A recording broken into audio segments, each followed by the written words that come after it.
Other than that, guys, we're kind of done. That's where what we didn't like. And here's the biggest thing where I think everybody is talking about now. Marcus, let's talk about the two guys Jim Irsay hired to run this football team. I'm going to start with Frank Reich because my biggest issue is with Chris Ballard. Frank Reich, you came in after a very, very ugly thing. Josh McDaniels accepting the job, walking out on the job. You got the job. You won the team over in that Houston game, going for it, being aggressive in overtime. You won them over. I haven't seen a fire since 2020. I haven't seen that fire, and I feel like some of it is Frank being exhausted of constantly introducing new stuff every year with a new quarterback. I feel like some of that is part of it. So I want to cut him some slack there. I've taken a chance. I've stepped away from the phone, stepped away from football for like 30 minutes after the game, and I'm thinking, okay, what is Frank Reich's problem? Okay, and it's been harped on, and you've harped on it, Marcus. Frank Reich, the offensive play caller, is great, but Frank Reich, the head coach, comes up very, very small. How can you twist it any other way, Marcus? How many years have we started 0-1? And this was even before Frank Reich. So he didn't even fix the issue the 5 years he's been here. How many times have we lost in Jacksonville? Twice during Frank Reich's tenure, we scored 0 points in Jacksonville.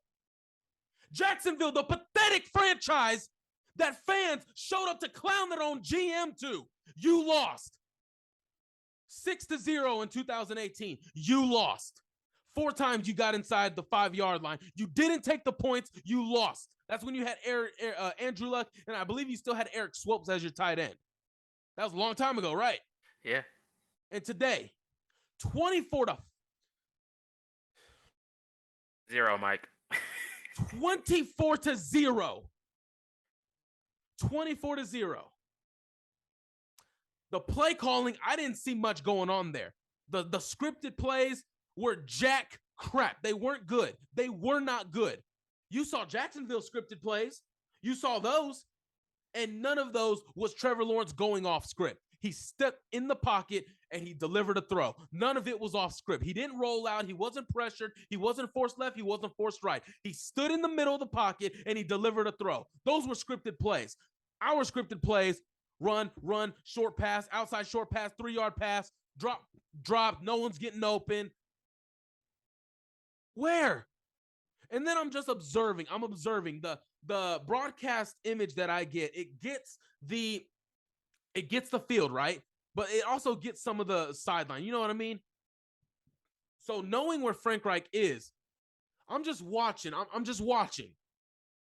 And he's just standing there with a pale look on his face, Marcus. With a pale look. Are you not going to go and tear into your defense? Are you not going to demand and challenge them to step up? Are you not going to demand and challenge your offensive line to stand up? What about the wide receivers? You know they're young and inexperienced. Are you going to walk over there and encourage them? Hell, instead of sitting your ass on the bench, why don't y'all get up and start practicing some cuts? Do some of that. And nothing is being done. I don't see Frank Reich being pissed. I don't see any emotion. I don't see anything that I would want to see in a head coach.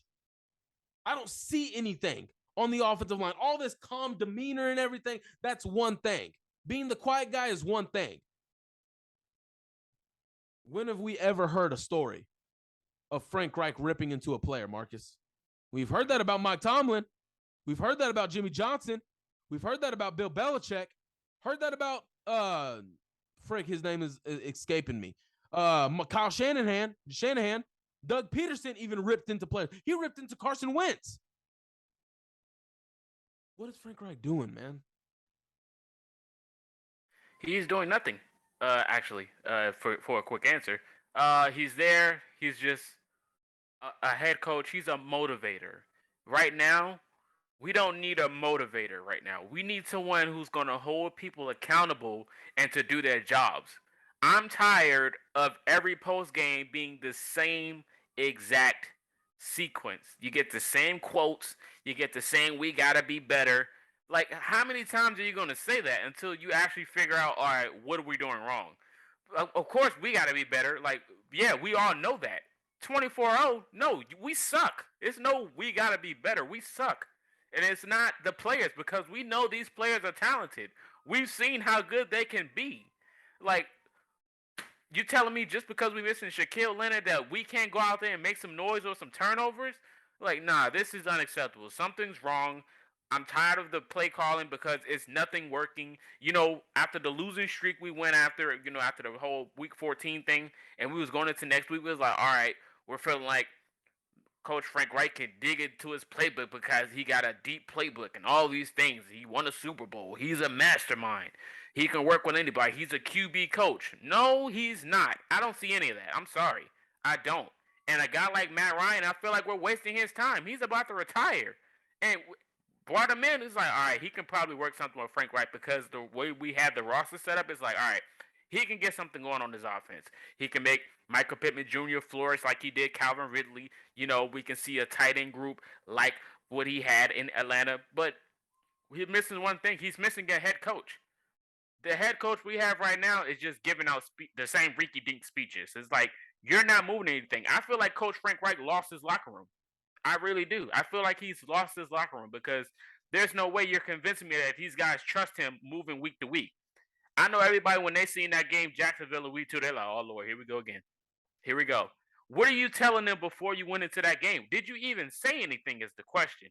We know how Irsay felt. We know how Ballard felt going into this game. What did Coach Frank Reich do to make this game feel like it was winnable? Nothing. Everything after that, Ryan Kelly said, we lost, we got our ass beat. Kenny Moore didn't like the game. He said, we got to be better. But nobody else is speaking up and telling us what the real situation is. Even Coach Frank Reich, we got to be better. Nah, something's going on, Mike. I don't know what it is, but they better figure it out because there's no way you're telling me this team's going to keep losing games. Yep. Something's got to be done. Something's got to be done. I can only put so much on Frank Reich. And when it comes to, again, the head coach, I have a problem with. The offensive mind, I don't. I think if he was just given one responsibility, just be the offensive coordinator, just be that, I think he would be one of the better minds out there, Marcus. I truly believe that. I truly, within every inch and ounce of blood in my soul, that he will be that. Now let me get into the other freaking moron in the front office. A guy who has a hand in why Frank Reich is not running a decent offense. Chris Ballard came to Indianapolis with a potential legend handed to him. He said, we're going to build through the draft. He said, you're going to raise your own. You were also rebuilding. You just got done being what, 5-11 or something like that? You just got done with that. Fire Chuck Pagano. I get it. Andrew Luck retired. I get it. And I have defended every single person in this organization because of it. But one thing that has pissed me off the most, that confuses the hell out of me with Chris Ballard, is his philosophy of building a damn team. I get it. If you want to build through the draft, great. But that's when you're rebuilding, Marcus. That's when you're rebuilding. The first 2-3 years I was fine with it. But now, you go and get a guy like Carson Wentz. You go and get a guy like Phillip Rivers. You go and get a guy like Matt Ryan. Who the hell do you give to him? Let me give him a rookie in Michael Pittman. Let me give him an aging T.Y. Hilton. Oh, I got Paris Campbell.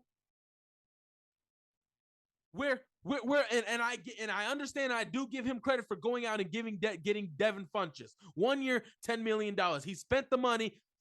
Just a bad unlucky play in week 1, broke his clavicle bone, out for the year. I understand that part. But let's just focus on this past offseason, okay? Let's not worry about the rest, Marcus. Let's not worry about the rest, okay? We'll be here all day if we did. Yeah, we will be here all day, and I don't want to get into that pile. You have the year that you did. It ended the way you did. And then you go, you're on the hot seat. Jim Irsay calls you in. Not routine, by the way. He calls you and Frank Reich in. I don't know what was said. I have no idea what was said, but I know it wasn't anything good. And then he wants to get up in front of the media and act like he's pissed off. Pissed off for what? You put this roster together. You put it together. What are you pissed off about? No one gets on this roster without your say-so, without your okay, your signage. No one steps foot inside that building without your okay, and you're acting pissed off. For us to believe that he was pissed off, Marcus, he would have gone and did something about it. He would have gone and got a Terran Armstead. He would have gone and maybe forced his hand and got a Lael Collins, who Dallas stupidly let go. That's what he would have done. He would have prioritized getting a left tackle. He would have prioritized getting a wide receiver. Wouldn't you do that, Marcus? If you knew your ass was on the line, wouldn't you go and by any means necessary get talent to get a competitive advantage? Wouldn't you do that, Marcus? Absolutely. And the crazy thing is that there was so much talent even until the last day. Jarvis Landry did not sign with the Saints until almost the last day. Heck, even Odell is still out there, even though he's not available, but he's still there. All this talent, corners, safeties that we needed, you passed on all of them because you want to trust your guys and pay your guys, and you feel like all these guys are not worth it. Like, are you crazy? Like, you're talking about, all chips in. Yeah, all chips in. We're gonna lock in and get these W's. Go get Gilmore. All right, Frank Reich's doing something finally. Even before the draft, we're like, all right, Frank, we need a quarterback. What we're gonna do? Nothing happened. There were so many quarterbacks available. We didn't get anyone. Even Colts fans would think we were going to get Mariota. What did we do? Nothing. Draft comes. Did we get a quarterback? No. I was like, all right, so what are we going to do here? Why are we waiting to the last minute? Oh, out of nowhere. We go get Matt Ryan. We was like, all right, good. So, all right, let's go get a wide receiver now, right? No. One day goes past. We're like, all right, maybe next day he's going to get somebody. No. We're like, is he going to trade for somebody? The preseason's about to start. He still ain't making moves. I'm like, all right, so maybe he's just trusting this young group. And we all knew how that was going to look. And there's still veteran wide receivers to this day. Little do you know, there's a sign talking about thank you, T.Y. Hilton. I'm like, did he retire? Like, why are we not getting a veteran wide receiver? You trust this group this much? And they don't even put up 3 points against Jacksonville, who's about to be a lottery pick? Who's winning the AFC South? This is the easiest time to win it. The Titans are even struggling. Like, how could you not take advantage of trying to win this division? Like, what are we thinking? The whole offseason, everybody thinking Chris Ballard's in Cabo somewhere just chilling. His phone's not, it's on do not disturb. He's not doing nothing. Like how much more is Irsay going to take of this? Seriously, I know you're tired of losing. So are we. How do you think we feel? We got all this loaded talent and then nothing to give for it. You don't even attack the most important positions in the beginning of the offseason. But then you want to just sit on your hands, and then when we get flooded by the Jaguars, oh, you're upset. Oh, yeah, go figure. So are we. I don't get it. I don't get the mind process. The whole building through the draft thing is stupid. Look at what the Rams just did. They won without draft picks. He said, F them picks. Hello? You want to win now. We don't care about the future. You can build through the future while you're winning Super Bowls because you're a hot team. Everybody wants to play for a hot team. Even when people were talking about, why don't nobody want to play for the Colts? Because the Colts aren't doing anything. You look at a list of teams, popular destinations, Indiana's going to be probably to the middle or to the bottom of the list. Simple. I was shocked when we traded for DeForest Buckner. He wanted to stay. I was shocked when that happened. I was like, what? All right, cool. We got us a player. And now he's nowhere to be found, sadly. But, I just don't get the process with Ballard and his mind thinking at all. The whole draft thing is, out of the air for me. I'm not rocking with it. If I had to be a GM or something, I would probably go with the mindset of the Rams because what they're doing is actually being successful with it, and they got a quarterback in Matthew Stafford, and which I thought we was going to get as well when he was available, but we didn't. So hey, there you have it. I agree. I applaud the decision to go get Stephon Gilmore.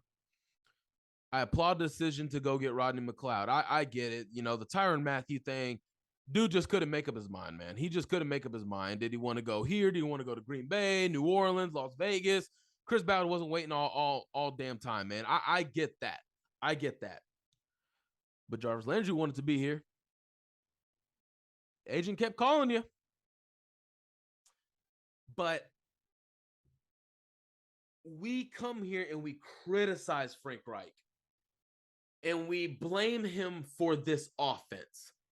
And I get it. And he does deserve blame. And going back to my point, you had the season that you had. And you didn't go get better at the skill position. The skill position that sucked in Jacksonville.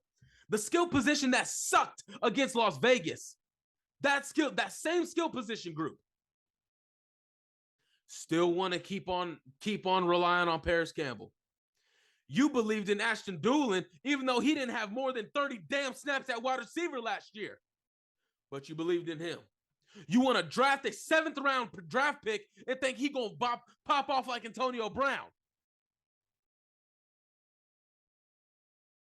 This past offseason was the offseason to make something happen. Players were calling you. Agents were calling you. Even when Sam Ehlinger was QB1, they were calling you. All you had to freaking do is pay them the damn money. That's all you had to do. It's not your fucking money. It's Jim's. So spend it.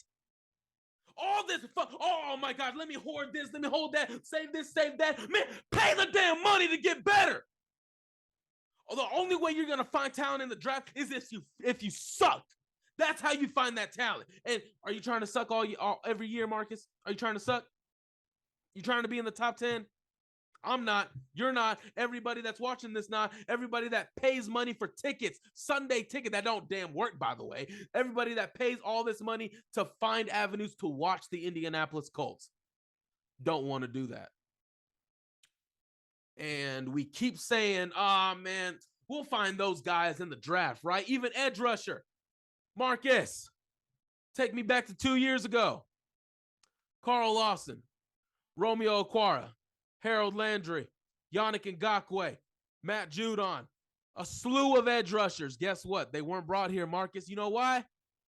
Because we wanted to go to the draft. That's why. We didn't want to pay that money. Nah. Who needs to pay money to get better, right? What if I told you he even missed in the draft?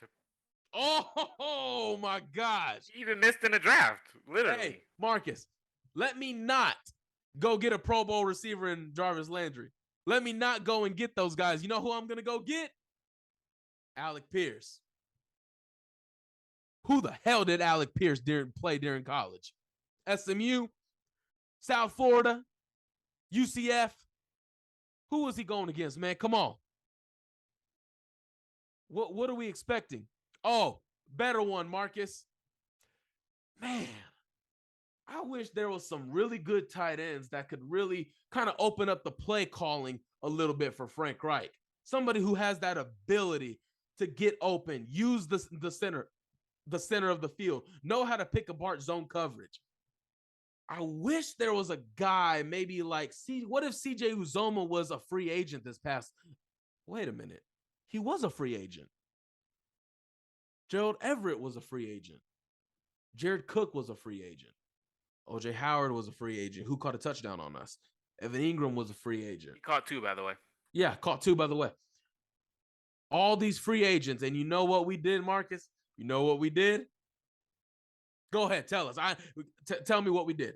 We made Mo Alley-Cox tight end 1. We made him tight end 1. He wasn't even the number 1 player on his damn basketball team. But we made him tight end 1. And you know what else we did? We gave tight end 2 to Colin Granson. Surely Tyler Conklin couldn't have had those reps, right? Surely Jared Cook couldn't have had those reps. Moral of the story is we are sick and tired of this slow mantra of Chris Ballard. And honestly, man, if it was up to me, if I was Jim Irsay, I'm firing Chris Ballard before I do Frank Reich. Because I'm tired of it. I am tired of it. Marcus, how many more times are we going to draft a player and then hope, maybe in 2 years, maybe we'll be ready? Because guess what? Shaquille Leonard's already almost 30. By the time DeForest Buckner's already almost 30. How many more times are we going to be holding off? We'll wait to start winning. We just need a little bit more development from some players. That's not how you build it. This offseason was the perfect time to put money in there. Even Odell Beckham. Rashad had it first. Rashad McGinnis. He put it out there. Contract talks are heating up. And Marcus, you want to know what the end result of those contract talks were? I'm not okay with the money you're asking for, so we'll hold off. Odell Beckham called you. I want to play with Matt Ryan and Michael Pittman Jr. And you didn't do it. Why you would say no to a Pro Bowl level receiver is beyond me. To hell with, he won't be here until October, late October, early November. I don't give a damn. If you're trying to win, then guess what? When it's go mode in November and December, he'll be there. I'm at least banking on him to be there. And guess what? If I only wanted to do 1 or 2 years, guess what? Front load that motherfucker and then cut him the next year if he ain't working for you. Bang, easy. But you know what? He didn't want to do that. He still wants to put his eggs in Ashton Doolin's basket, Paris Campbell's basket, when clearly it is not working. And guess what? He's still not going to do anything. And then when we get to the next offseason, guess what he's going to do? Oh, man, I like Mario Addison from USC. Let's go get him. No, fuck Mario Addison for one. Fuck USC. Let's go to free agency and get better. Allen Robinson was there this past year. Guess what? We didn't sign him. Didn't even throw money to him. Didn't even call him. Didn't do any of that. No. Couldn't do that. We still keep on settling for mediocrity. And you know why? This is why my biggest problem is with Chris Ballard rather than Frank Reich. Because Chris Ballard, it starts at the top. The level of standards start at the top. It don't start at the head coach. It starts at the top. When you are okay with the mediocrity only because we're gonna keep. We want these guys to develop, so give them a couple more years. That's settling for less, and then it trickles down. So you know what? Frank Reich isn't the problem. Chris Ballard is the biggest problem with the Indianapolis Colts. I never in my life thought I would say those words, but Chris Ballard is the biggest problem with the Indianapolis Colts. Yeah, well, said a mouthful there. But definitely, if I had to choose which one to go, if I can make both of them leave at the same time, that'd be perfect. But it doesn't work that way. But I mean, change your head coach in the middle of the season could be awful. But by the looks of it, looks like we're not going to make the playoffs anyway. So probably would get rid of Frank Wright. But you'll have to have a backup plan immediately before you do that. On Chris Ballard's sake, I mean, it's time for him to go too. Like, he's not doing anything to build this team to actually make them better. Like, you go get Gus Bradley, who just makes the scheme worse, and then you're putting someone in like Kenny Moore out of position. Like, we won't get real answers from the players until the season is over. That's what I feel like. And I don't want to really wait that long, but you don't want to mess up the morale of the team and everyone because they're going to put each other aside from each other. Like when Carson Wentz left, like nobody wanted to say anything until after he left, and then you feel like, oh, the locker room was split up. Yeah, go figure. That's why you lost 3 games in a row and didn't make the playoffs when it was winnable. So, like I said, you need to make moves. Make them now, adjust if you still want a shot at the playoffs because it's still open. There are teams that are supposed to be winning that is losing right now. Literally give you an opportunity to make the playoffs. If you wanted to do that and you're all chips in, you need to make the adjustments. But knowing Chris Ballard and the way he moves, he's not going to do anything. They're going to let it play out and they're going to try to make their way for a quarterback in the draft. That's what it looks like. They are tanking for the draft. That's how I see it. Because there's no way you're telling me a team with Jonathan Taylor, who is healthy, who led the league in rushing last year, can't get any gaps, can't fill it out, can't do nothing. But you can have an almost comeback win in week 1 versus the Texans, but you can't beat the Jaguars. Nah, something's not adding up. Something's not right. Like I said, there's something wrong with this picture in Indianapolis, and nobody's saying nothing, and it's not going to happen until the end of the year. I think they're tanking personally. If the Colts miss the playoffs, man, I'm all for just tearing it down. Just tear it down. I don't know what more Chris Ballard could do. I mean, I'm just sick and tired of I love the draft, man. I can't wait for it. But he's almost made me start to hate the draft now, because every time we draft a rookie and we're expecting all these expectations on him, it's not because we're doing it. It's because Chris Ballard is putting that rookie in that position. What did we expect from Kwity Paye last year? To give a boost to the pass rush, right? Because it was needed. What did he give, really? Nothing, because he's a rookie. He needed to get better. He has gotten better. What had happened this last year? Not even a first-round pick, a second-round pick in Alec Pierce. Targeted twice. Both are drops. Chris Ballard is putting these guys in position to fail. To me, Chris Ballard's the problem, and he needs to go. If you miss the playoffs, hell, if you lose more than 8-9 games, I say you tear it down. Just tear it down to 7 from my eyes. Tear it down. Tear it down. Something that I've always been curious of, and I know it's just a fantasy, it's just a video game, but I did a franchise with the Colts, right? I did franchise, and it was just about 4 days ago. And I thought, you know what? If I wanted to just blow everything up, traded Kenny Moore, DeForest Buckner, Quentin Nelson, Ryan Kelly, Braden Smith. I can't remember who else I traded, but I traded those 4 main guys.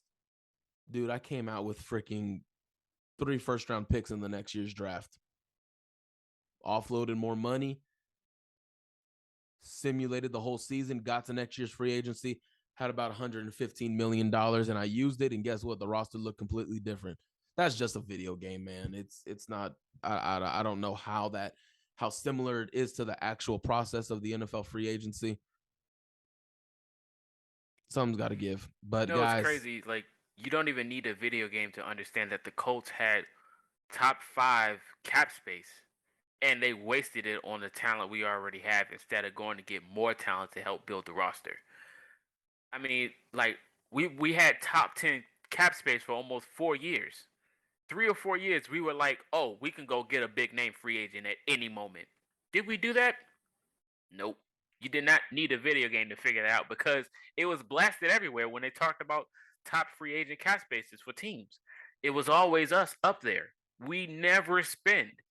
We just stacked our money, and whenever someone needed a contract, we'll just pay them all the money. Simple as that, without building the roster. We don't have a franchise QB, so you don't have to put money in that. This is the time to build the roster, to wait until you get a rookie QB and build through that. So you could have used all that money to build the roster. You don't have a franchise QB yet, so there was no excuse. Simple as that. It's no excuse. Yeah, that's starting to look like a huge mistake, trading that first-round pick for DeForest Buckner and not doing something to get maybe a Justin Herbert who was in that draft or anything. I mean, I've supported that pick, but boy, is that looking like a big mistake on his part. And the more we grow, man, the more knowledgeable we get about the league, the more you start to understand, why in the hell did he do that, man? Your franchise just retired, so go get another franchise. And that wasn't done. So other than that, guys, I think we've done enough talking for this episode, man. Marcus, you've done enough. Yeah, man. Just like we said, I was already exhausted from the loss, but just thinking about the process of how everything's going, it just makes it worse. It's just not making it better to be a Colts fan, because it makes you not even want to watch football anymore. that the way they do things and how they run it. Yeah. I agree. Always going to be fans of the Indianapolis Colts, guys, but something's got to give, and I'm not even. Oh, let's come back against Kansas City and hope, man. Ain't got time for all that, man. Other than that, guys, this has been a fun episode. It's always fun talking to you guys. It's always fun conversating. I know I haven't said it all episode, but if you have any comments about this game, who needs to go, who's at the root of the problem, or anything else we didn't discuss in this episode, make sure you comment down below in the comment section and let us know what you think. Also, give this a big thumbs up if you enjoyed the Blue Stable. If you enjoyed this episode, if you liked what Marcus said, what I said, man, give us a like and make sure you subscribe on YouTube. As always, he is Culture Shock. I am Michael Pevia. We will be back at it with you. What is it? Friday, I believe Friday, with the preview show of the Colts and the Chiefs, the Colts home opener. Not entirely sure if anybody's going to be at that game, but you know what? We'll still preview it anyway, guys. Other than that, he is Culture Shock. I'm Michael Pevia. We will see you later. And always, thank you for watching the Blue Stable. Take care, guys.